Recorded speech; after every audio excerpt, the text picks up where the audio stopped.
Hayop kayo mga kupal, mga tangina nyo. Ouch, ouch, don't touch my hair. Don't push me.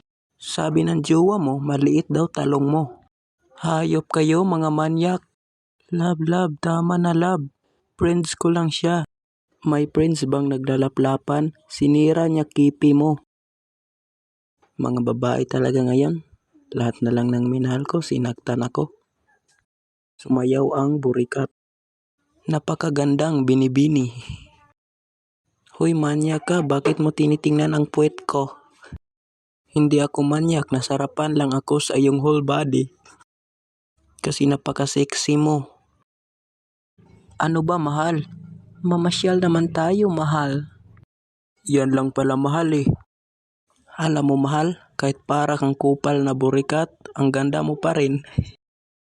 Turn around.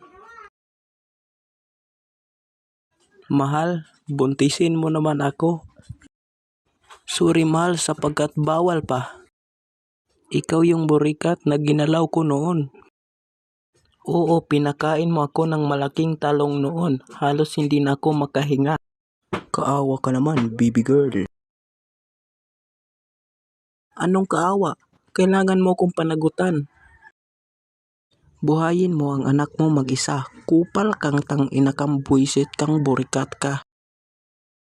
Napakasakit mo naman magsalita. Kala mo kung sinong hindi nasarapan.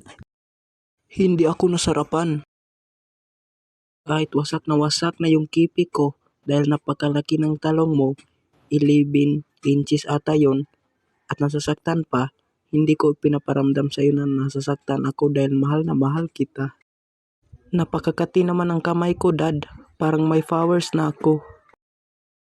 Ha ano? Saan ka nagmana? Simpleng tao lang ako na nagkakamali. Baka kay Nanay Bernadette, baka Darna si nanay. Bracelet to mami, pero binigay to ng isang tao na espesyal para sa akin. Anak, sa totoo lang, relo talaga yan ni Benten. Ha ano? Bakit hindi mo sinabi mami? Kala ko relo to ni Vegeta. Salamat sa panonood, like, follow, and share.